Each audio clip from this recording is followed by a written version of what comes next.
Alright guys, today is August 6th, and I can't believe that the summer's fucking gone. Basically, it's over. All the school shit is out, kids are getting ready to go back to school. Need some light in this motherfucker, there we go. And it's time to do something a little bit different, finally. And that is to get back on track and start training again with more intensity, heavier weights, etc. Now, my pec, after the pec tear, is still not 100%. I'd say it's probably 85%, which it's still healing, but the rest of my body parts can be trained as normal as possible. Right now, I'd say they're probably about 90 to 95% to where I can generate that type of intensity. Chest, I'm still going to have to train light. I'm not going to be able to train heavy. I don't know if I'll be able to train heavy again, which is fine with me.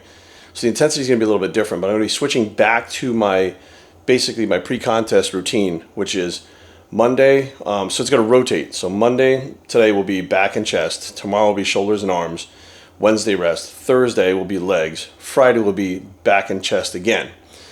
Weekends off. Monday when I come back, instead of being back and chest again, it'll be shoulders and arms, then legs on Tuesday, or shoulders and arms, then back and chest on Tuesday, legs on Thursday, then shoulders and arms on Friday. So every week it'll rotate. So either chest and back or shoulders and arms will be trained twice a week, rotating every other week, which sounds complicated, but it's super easy. Legs will still be done once a week. For me, big muscle groups like that take longer to recover, and training them more than once a week is just, it's too much for my central nervous system, and I just don't need to be doing that right now. So we'll be upping the food, seeing where weight goes. I weighed in this morning at 208, I think it was. I've lost actually a few pounds. I was actually sick the other night, which was really weird. And last week I didn't really feel like eating very much, so I kind of cut back on my food because I just didn't feel like eating, and my weight came down a little bit. So we'll see where I go to from here. So let's get that first meal in today. And we're going to go to the gym and actually film today and see where we're at intensity-wise and try to crank it up a little bit and see what our back, because chest is not going to be able to handle it, what our back can handle. All right, meal one today, Nutrition Solutions Blueberry Pancakes, which every week, rotating menu. So you never have the same meals 2 weeks in a row, which I think is very cool, but that's kind of their thing. Like a lot of the other companies basically just have meals, which is cool, but there's rotates. So you have different food every week so you don't get sick of it, and they do it for you so you don't have to worry about putting in the order or something like that to make sure that it's different.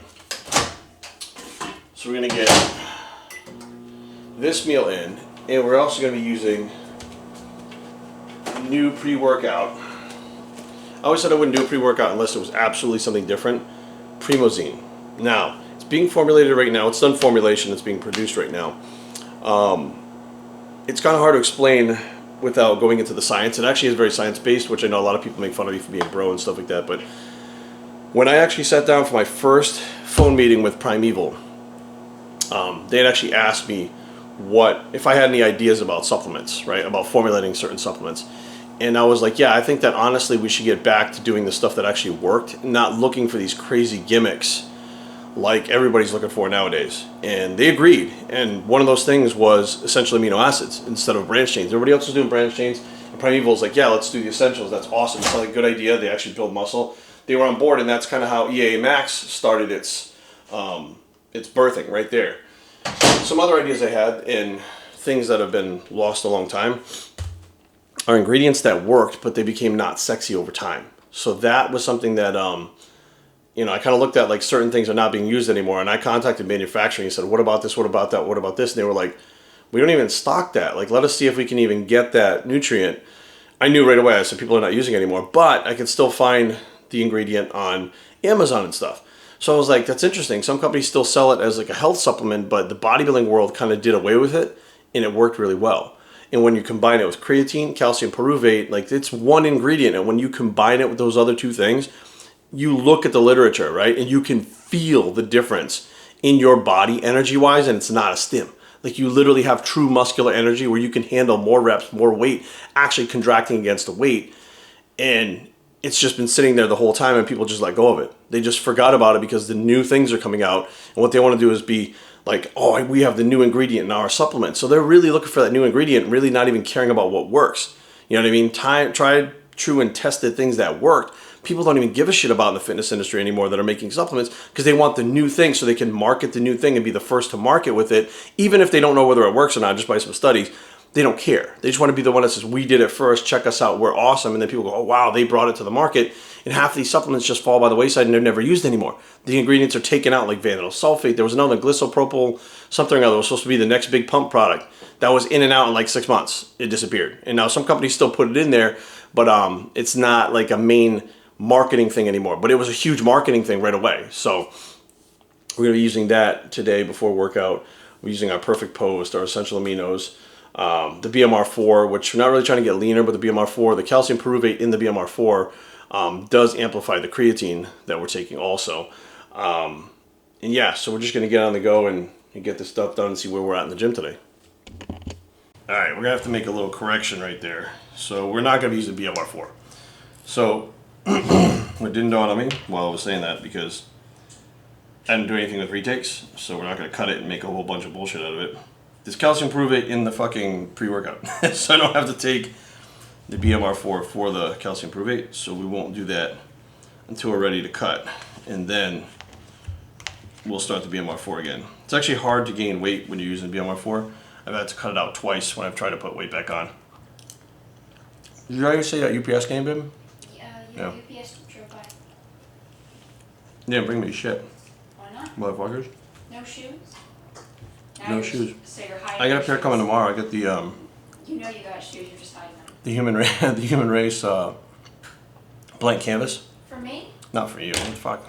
Yeah, because you need. I'm going to get you your fucking Supreme fanny pack thing today. Yay! Erin wants a fanny pack. Like she's it's all. Not a fanny pack. It's a fanny pack. It's a crossbody. It's a crossbody thing, but when it hangs, if you push it to the back, it can touch your butt. So therefore, it's a fanny pack. You just want an excuse to look at my butt. I need an excuse to look at, but I married you. That's true. That's the only butt I'm supposed to look at. That's correct. That's correct. Alright, time for the pre-workout. And Erin just notified me that this is our last bottle of BMR4. Like, even we can't get it. Like, there's fucking... It's our own fucking... It's our own fucking product, and we can't even keep it in fucking stock. So I'm going to use some EA Max with my... my pre-workout because I want a little bit of caffeine, but I don't want like a stimulant that like makes me too wired. Like I don't like that feeling. So we use a little bit of caffeine, which is in the EA Max. 1 scoop of Primousine.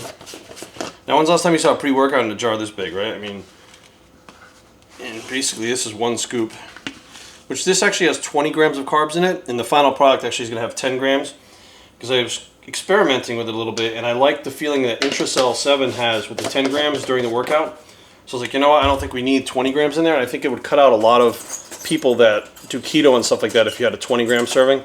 So we reduced it to 10 milligrams, or 10 grams, sorry, of carbohydrates. So you have a carbohydrate and ATP-CP phosphate blend in here that is going to be the most kick-ass thing when it drops. I think people are going to freak the fuck out because it really, there's so much science that actually backs it up, it's fucking retarded. We'll slam this. We'll get 1 scoop of Perfect post-workout. And we'll do EA, or the Essential Amino Plus EAP with the first meal afterwards. And we are off to the gym. Yeah, the new t-shirt website is up too, which you guys see me wearing the new shirt here, the Gifd Worldwide. And on the back, you guys can see, like the tee that I had, which was the Believe t-shirt, which sold out like so fast, and people wanted more of it so much. And I was like, listen, we're not going to do the Believe. We're going to do like another word. It's got the multiple languages, and we have like the t-shirts now. We have the scoop bottoms, which are the longer scoops. And I do know that the Arabic is backwards. So this is not the first time we've actually had a problem with spelling some of the words that are not English.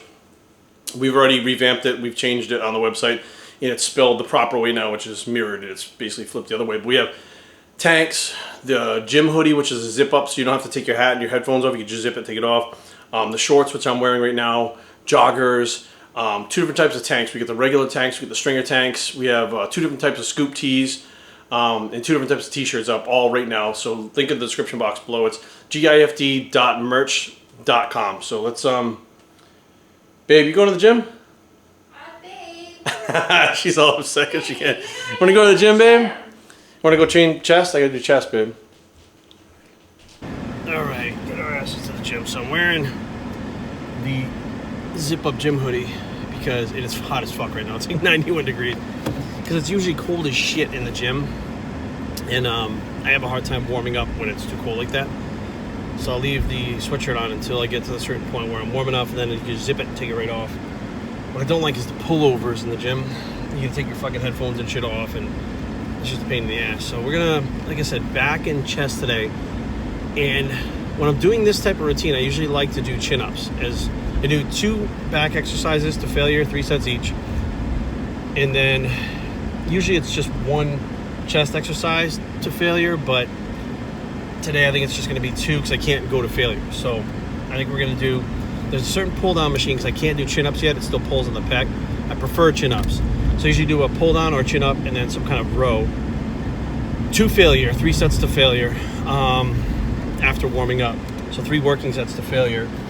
And we're going to do calves and abs today also. I think we'll do standing calves today because tomorrow we'll do seated. So we'll alternate every other day. So yeah, it's just a matter of getting in there and getting back in the swing of things. And, you know, I feel like shit because I've been sitting around, even though I've been training, like I'm not really training. You know what I mean? I'm happy to be in the gym, you know, being able to work out again, but I'm not training the way I like to be training because of the injury. And, you know, my physique shows it. And I'm fully aware of it. And, you know, it sucks. But now I feel like, you know, I've been treading water a little bit. Now it's time to start swimming again. And that's where we're at. So hopefully today we can get a real good feel as to how much intensity we can generate starting out on day 1 again. It's like starting over, you know, even though I've been in the gym progressing, it's been all about healing and getting my body to just repair itself. And now it's back to, I don't want to say bodybuilding, but it's back to bodybuilding. So let's get it fucking done.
Alright, let's shut this AC off so it doesn't. Workout is done. Man, I'll tell you what, if you've never done that type of training before, your heart rate spikes so high when you're actually hitting failure that you gotta, like, you have to rest 3 to 5 minutes between sets, or you're not gonna be able to regenerate enough energy to make the muscle fail again. But man, I mean, it's a hard way to train. I haven't done it in so long since before I got injured, because I was doing a lot of functional training and stuff like that. But I'll tell you, like, it feels good to be back, and I use a little bit heavier weight than I have been. I mean, yeah, well, it was quite a bit more weight, which feels good. Chest, of course, I couldn't do jack shit. I mean, I got to just do some straight sets. I did 4 sets instead of 3, a little bit higher volume, 12 to 15. But overall, it feels good to be back and training with some intensity, like not able to talk between sets with people because you're fucking winded, you know, and you're trying to stay in that zone, like concentrate to make sure that you're there for the next set. It's another thing about training like this too, like you can't like just fuck around in the gym. Like even setting the camera up in the gym, like can take your focus away from giving 110% every set. And truly, I think many people that think they give 100% every set, they're only giving like 60%, honestly. You know, I put people through workouts personally that are, you know, competitive athletes in, you know, the bodybuilders, physique, and you put them through a couple sets and they're fucking fried. I'm like, dude, how the fuck are you a competitive athlete and you can't even generate that type of intensity like on your own, you know, like it's hard. So day 1 is down. You know, I absolutely am happy to be back training again, and my body's able to tolerate what we're about to do. So another thing, like I got some things on Instagram that people see me in the gym, they don't want to stop me and interrupt. Listen, it's not interrupting, seriously. Like, I am absolutely happy to stop and talk for a few minutes, even if I'm doing this type of training. Like, don't even hesitate, seriously. Like, that's the best part about, you know, doing YouTube and doing Instagram and stuff like that, is meeting the people and being able to put a face with the name and thank the people, like shake their hand and thank them for the support. So you see me somewhere, it's a restaurant, I don't give a shit if I'm eating. Me and Aaron are eating, I don't give a fuck. I don't care if I'm in the gym, just as long as I'm not taking a shit in the urinal or at the urinal. Like, other than that, make sure you stop me and say what's up, and I appreciate all the support. So we're gonna go in the house, eat, and then we are out to train our clients the rest of the day. Thank you guys for tuning in. Tomorrow, shoulders and arms. We'll check back with you guys next week with another vlog. I'm Biosphere, and I approve this message, and we're out.